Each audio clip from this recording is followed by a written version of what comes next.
नमस्कार दर्शक बंधु स्वागत करुछि आपण मानकु आम यूट्यूब चैनल कथामृत को।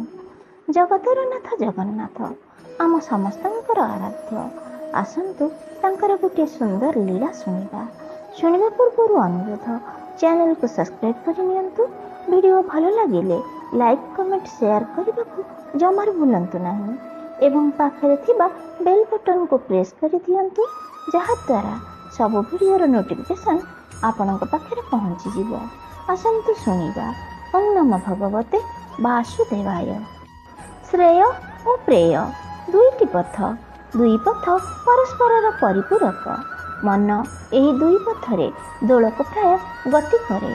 प्रकृत ज्ञान आहरण करी अनुताप द्वारा मन प्रेय पथ परित्याग करी श्रेय पथरे अग्रसर हुए।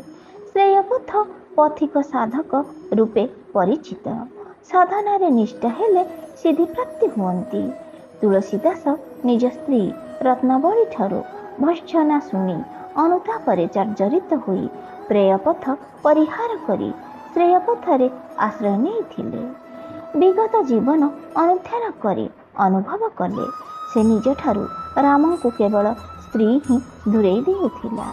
राम को जे दूरेई देई पारिछि तारि पाखरे रही भगवत पथरे अग्रसर हेबा विडंबना मात्र।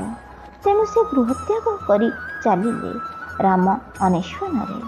साधना चलिला राम प्राप्ति सकाशे। साधना केबे व्यर्थ हुए नहीं। मन दृढ़ थिले अलौकिक भावे कार्य सिद्धि हुए। साधना क्रम तुलसीदास सीता लक्ष्मण और हनुमान दर्शन करिपारिले। हनुमान तुलसीदास को आदेश देले जे राम रस कथा निजस्व भाषा लेखिबा सकाशे।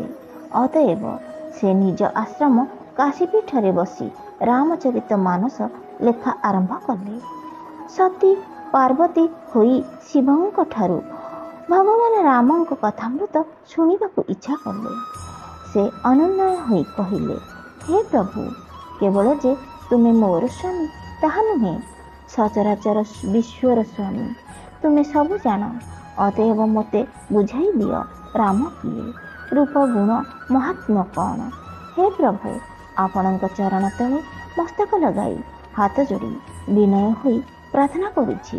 वेदर सार सिद्धांत और रामଙ୍କ प्रभुत्व वर्णना करंतु। मो बनरे रामଙ୍କ प्रभुत्व दर्शन करिथिली। भय और संकोचरे तुम्भंकु कहि नथिली। तार पराभव सती आज पार्वती होई आपणଙ୍କ आगे उभा। तथापि रामଙ୍କ प्रभुत्व निरूपण मु अनुपयुक्ता। एणु हे स्वामी, मो प्रश्न निष्कपट भावे बुझाई दियंतु। तुलसीदास भगवान रामଙ୍କ स्वरूप वर्णना करने लेखनी और तालपत्र धरी बसिले। लेखिनेले रामଙ୍କ स्वरूप वर्णना। किंतु बड़ विचित्र भावे प्रभात हेला बेलकू सही राम प्रभुत्व चित्रण लेखा पत्र को मूषा खाई जाई थाए। जेते चेष्टा करी मध्य मूषिक मुखरू ताहा रक्षा करि पारिले नाही। केवल राम स्वरूप चित्रण लेखापत्र मूषिक खाई जिबा घटना रे तुलसीदास आतंकित। तेणु से जानी विश्वनाथଙ୍କ ठारे शरण कले। काशी विश्वनाथ तुलसी प्रति प्रसन्न होई कहिले, तुलसी, तुमे रामଙ୍କ स्वरूप जहा उल्लेख करुछ ताहा ठीक नुहे। तेणु ताहा मूषिक रूप अपहरण करनी थाए।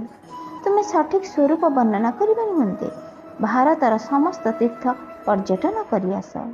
तहु भक्त तुलसीदास काशी विश्वनाथଙ୍କ एही निर्देश प्रकार तीर्थ पर्यटन बाहरी पड़े।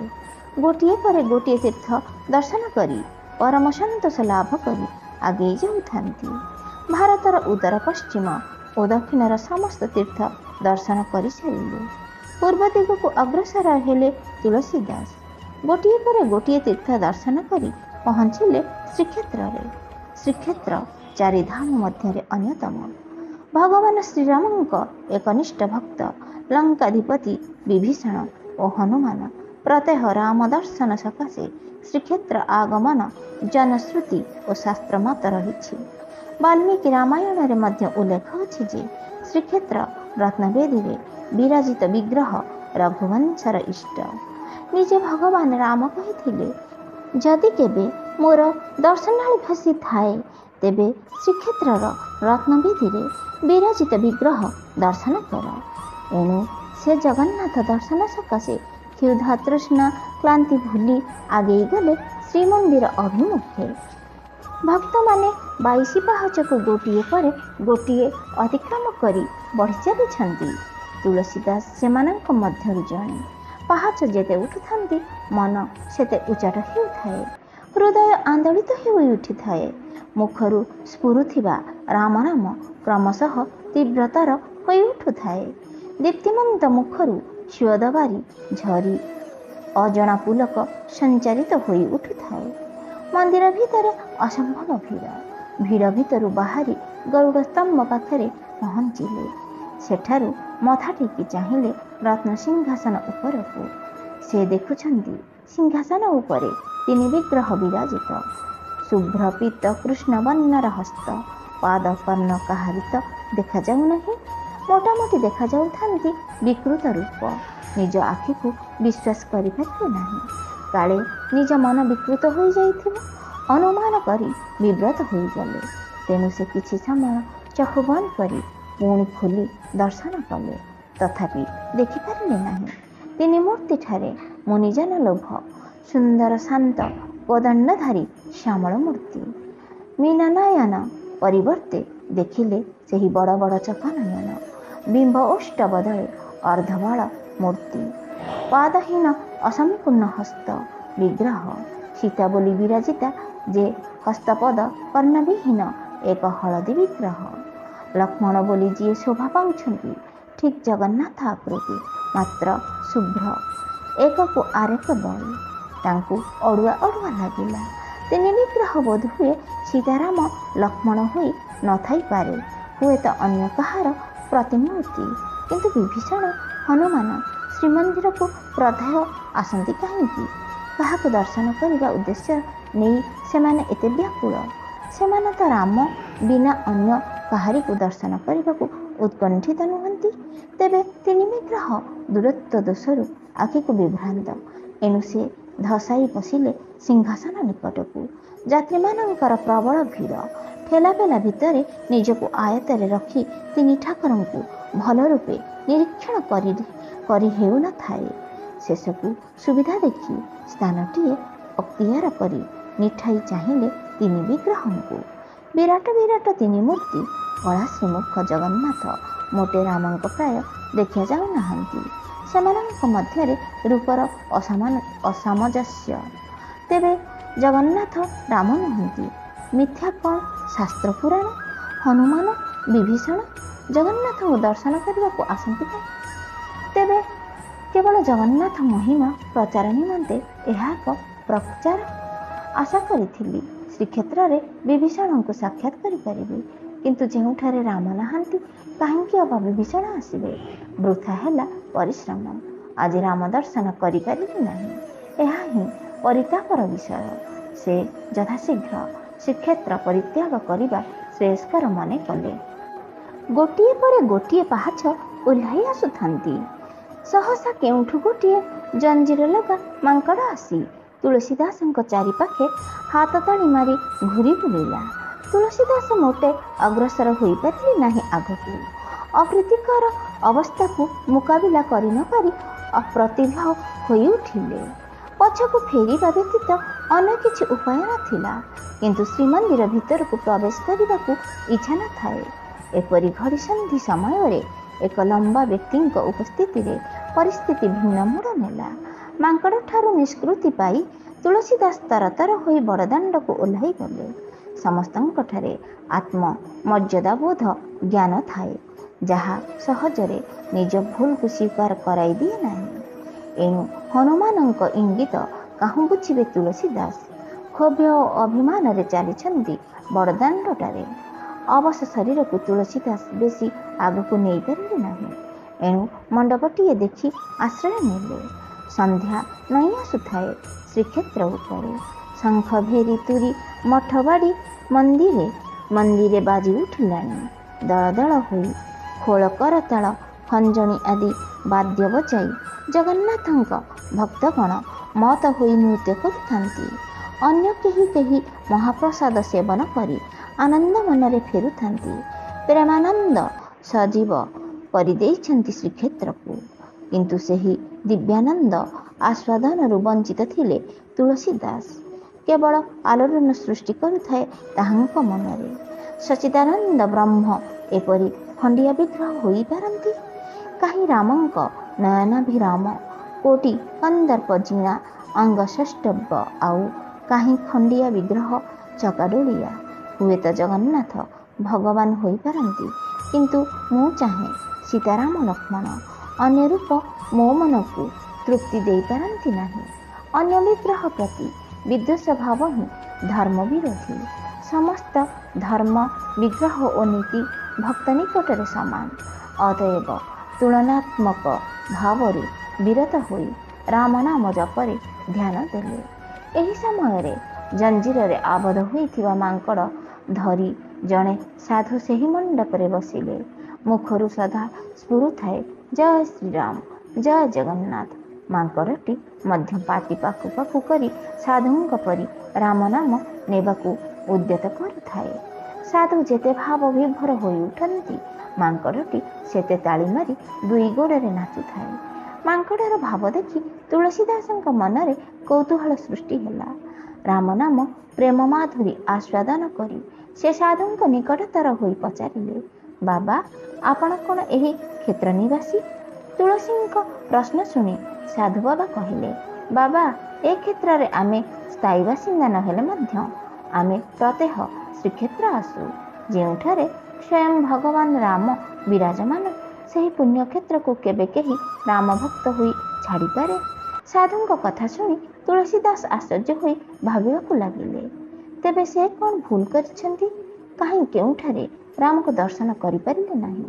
ତେବେ ଭକ୍ତ ଜଣକ ଏପରି କିପରି କହୁଛନ୍ତି? ମନର କଥା ମନରେ ରଖି ଅପ୍ରକାଶ୍ୟ ପଚାରିଲେ, ବାବା, ଜଗନ୍ନାଥଙ୍କୁ ଶ୍ରୀରାମ ବୋଲି କହୁଛନ୍ତି କି?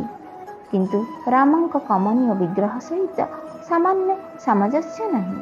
କିପରି କହୁଛନ୍ତି ଏହା ଶ୍ରୀରାମ କ୍ଷେତ୍ର? ଦରଖଣ୍ଡିଆ ଦାରୁ ଜଗନ୍ନାଥଙ୍କୁ ରାମ ବୋଲି କଳ୍ପନା କରି ଦର୍ଶନ କରିବା କ'ଣ ସମୀଚୀନ? ସେ ଯାହା ନୁହେଁ ତାହା ବୋଲି ମନକୁ ଜବରଦସ୍ତି ମନାଇ ନେବା କେତେ ଦୂର ସ୍ପୃହଣୀୟ?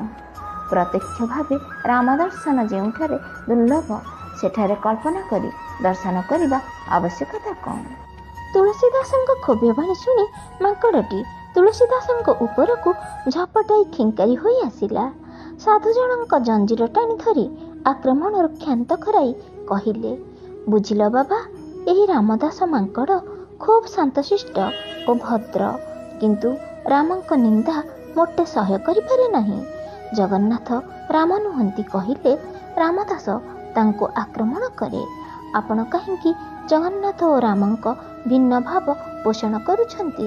ଶ୍ରୀରାମ ଜଗନ୍ନାଥଙ୍କ ରୂପରେ ରତ୍ନସିଂହାସନରେ ଆରୂଢ଼। ଭକ୍ତମାନଙ୍କ ସକାଶେ ଖୋଲା ହୃଦୟରେ ସ୍ୱାଗତ କରିବା ନିମନ୍ତେ ଦୁଇ ହସ୍ତ ଖୋଲି ରଖିଛନ୍ତି। ସେ ସମସ୍ତଙ୍କୁ କୋଳାଗ୍ରତ କରିବାକୁ ସଦା ତତ୍ପର। ଶରଣ ଯାଚି ଦେଉଛନ୍ତି ଶରଣ ପଞ୍ଜର ଭଗବାନ ଜଗନ୍ନାଥ। ଭାବ ବିନୋଦିଆ ଭଗବାନ, ତାଙ୍କୁ ଦେଖିବା ଭାବ ନେଇ ଦର୍ଶନ କଲେ ଅବଶ୍ୟ ଦର୍ଶନ ମିଳିବ। ନଚେତ୍ ବିଭୀଷଣ, ଭକ୍ତଶ୍ରେଷ୍ଠ ହନୁମାନ ପ୍ରତ୍ୟହ ଜଗନ୍ନାଥ ଦର୍ଶନ କରିବାକୁ ଆସୁଛନ୍ତି କାହିଁକି?